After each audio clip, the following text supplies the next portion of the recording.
दोस्तों नमस्कार।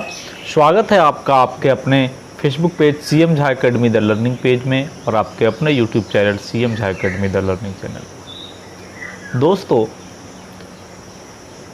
किसी ने सच कहा है कि विश्वास में बहुत बड़ी शक्ति होती है। अगर आपको अपने ऊपर विश्वास है या कर्म के ऊपर विश्वास है, अपने टारगेट के ऊपर विश्वास है, अगर आपने विश्वास कर लिया, विश्वास जीत लिया, तो आपको सफल होने से कोई नहीं रोक सकता। आइए कुछ बड़ा सोचते हैं, कुछ बड़ा करते हैं सीरीज में। आज की कहानी एक छोटी सी। राजू अपने क्लास में सबसे पीछे आता था।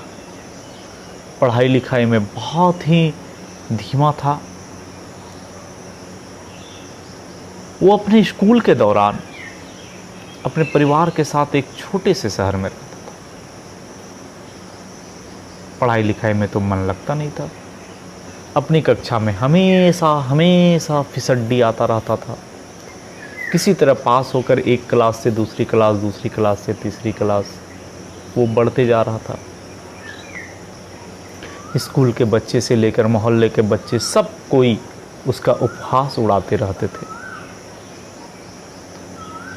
राजू की पढ़ाई की कमजोरी से उसके परिवारजन, उसके माता पिता, गुरुजी सब दुखी रहते थे। राजू भी दुखी रहता था। वो प्रयास भी करता था कि हम आगे बढ़ें, हम कुछ अच्छा कर जाएं, हम भी बाकी लड़कों की तरह आगे की पंक्ति में बैठें, गुरुजी हमारा भी नाम ले, मोहल्ले समाज में हमारी भी इज्जत बढ़े। और वो प्रयास भी करता था, ऐसा नहीं कि नहीं करता था, परंतु पता नहीं उसका मन ही नहीं लगता था। कोशिश की पर असफल। हर तरफ से उपेक्षा और तिरस्कार से दुखी होकर राजू अंततः पढ़ाई छोड़ने का मन बना लेता है। अभी वह 10वीं कक्षा में ही था और 10वीं कक्षा में ही उन्होंने पढ़ाई छोड़ने का मन बना लिया, क्योंकि उसे लग रहा था कि हमारी जो पढ़ाई की स्थिति है, हम बोर्ड की एग्ज़ाम पास नहीं कर पाएंगे। और फिर ये जो गली मोहल्ले स्कूल तक हमारी तिरस्कार की बातें हैं, ये तो सब जगह जगह हाजिर हो जाएगी। हम कैसे जिएंगे? हमारे सामने कोई रास्ता नहीं बचेगा। और इसी उधेड़-बुन में वो आगे पीछे अपनी ज़िंदगी चला रहा था। उसके पास कोई उम्मीद नहीं बची थी अब। अपने जीवन से, अपने पढ़ाई से निराश राजू एक दिन यूं ही स्कूल से अपने घर की तरफ लौट रहा था, तो रास्ते में देखा कि एक जगह रामायण की कथा हो रही है। और उस रामायण की कथा में कथावाचक लंका कांड का वाचन कर रहे थे। और लंका कांड के वाचन के समय कथावाचक की जो स्वर था, वो बहुत ही तेज, ओज से भरे हुए स्वर थे। तो राजू का तो मन लग नहीं रहा था। मन में बहुत सारी उधेड़ बुन चल रही थी। पढ़ाई छोड़ने का भी मन हो गया था। उसने सोचा चलो क्यों ना थोड़ी सी मन को शांति मिलेगी, कथा ही सुन लेते हैं। और वो भीड़ में से पंक्ति बनाता हुआ आगे की तरफ बढ़ा और जाके अग्रिम पंक्ति में जगह बना के बैठ गया। इतनी बेसब्री से राजू को आता देख और बैठता देख कथावाचक भी आकर्षित हुए बिना नहीं रह पाए। और फिर कथावाचक ने अपनी कथा जारी रखी। राजू एकाग्रता पूर्वक कथा को सुन रहा था। और जिस समय राजू कथा में पहुंचा, उसी समय कथा की समरी ये थी कि समुद्र के किनारे पहाड़ी के उस पार सुग्रीव की गुफा में श्री रामचंद्र, लक्ष्मण, सुग्रीव और लगभग सारे वानर सेना बैठकर ये मंथन कर रहे थे कि ये तो पता लगा लिया, जटायु ने ये तो बातें बता दी कि सीता मैया को रावण लेके लंका गया, परंतु अब ये सबसे बड़ी समस्या है कि हम लोग इस बात को प्रमाणित कैसे करें, कैसे निश्चिंत करें, सुनिश्चित करें कि हाँ सीता मैया समुद्र के उस पार लंका में है। क्योंकि उसके बाद ही तो हम उस पार जाने के बारे में कुछ भी सोच सकते हैं, सीता मैया को लाने के बारे में सोच सकते हैं। समस्या बहुत विकट है, क्योंकि इतना विशाल समुद्र को लांघ कर जाना इतनी आसान काम नहीं है। आखिर जाएगा कौन, किस विधि से जाएगा वो?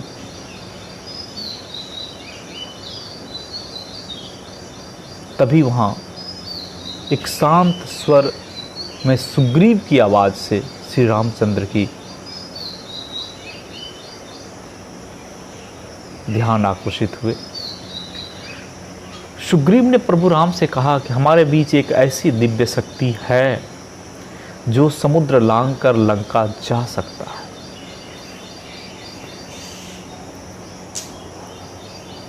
और भगवान राम की जिज्ञासा को शांत करने के लिए सुग्रीव ने महाबली हनुमान की तरफ देखा। सुग्रीव से संकेत पाकर महाबली हनुमान सकपका से गए। हनुमान जी की असमंजसता को भांपते हुए सुग्रीव ने उनको कहा कि हे पवन पुत्र, शायद आपको अपनी शक्ति का ज्ञान नहीं है और याद भी नहीं है कि बचपन में एक बार आपने सूर्य को फल समझकर पलक झपकते इतने योजन दूर जाकर उसे निगल लिया था। तो फिर लंका की दूरी ही क्या है? यही तो एक समुद्र लांघना है। समुद्र के इस पार हम लोग हैं, समुद्र के उस पार लंका है। आप जा सकते हो। जरूरत है आपको अपने आप में विश्वास जगाने का। जब आप अपने विश्वास को जगा लेंगे, जब आप मन में ठान लेंगे, तो वो शक्ति जो आप में सूर्य को निकलने की थी, वो शक्ति आप में स्वतः आ जाएगी और आप पलक झपकते समुद्र लांघ कर लंका पहुंच सकते हैं। ये हमारा विश्वास है, क्योंकि मैं आपकी शक्ति को जानता हूं। सुग्रीव की बात सुनकर एक तरफ जहां हनुमान जी को आश्चर्य हुआ, वहीं उनका विश्वास भी जग गया कि जब मैं बचपन में ये काम किया था और कर सकता था, तो आज भी कर सकता। और वो समुद्र लांघ कर सीता माता के पता लगाने के लिए तैयार हो गए। अगले ही दिन उन्होंने पूर्ण विश्वास के साथ समुद्र को लांघा। उस समुद्र को लांघने के बीच में सुरसा जैसी बहुत सारी विकट समस्याएं आई। उन्होंने सारी समस्याओं को पार किया, क्योंकि मुश्किलें तो आती जाती रहती हैं। ज़रूरत पड़ती है मुश्किलों का सामना करना और मुश्किलों में निदान ढूंढना। और सीता माता समुद्र लांघ कर लंका पहुंचने में सफल हुए। अपितु सीता माता का पता भी लगाया और उनका समाचार लेके वो श्री रामचंद्र के पास भी आए। विघ्न बहुत आई, परंतु उन विघ्नों में श्री हनुमान जी का कुछ नहीं हुआ तो लंका जल गई। राजू वहां बैठकर कथावाचक का एक एक शब्द मंत्रमुग्ध होकर पढ़ रहा था, सुन रहा था। और सुनते हुए जब ये हनुमान जी की विश्वास की कहानी उसे नजर आई, तो उसे भी याद आया कि उसकी माँ भी कहा करती है कि राजू हमारा बचपन में बहुत तेज था।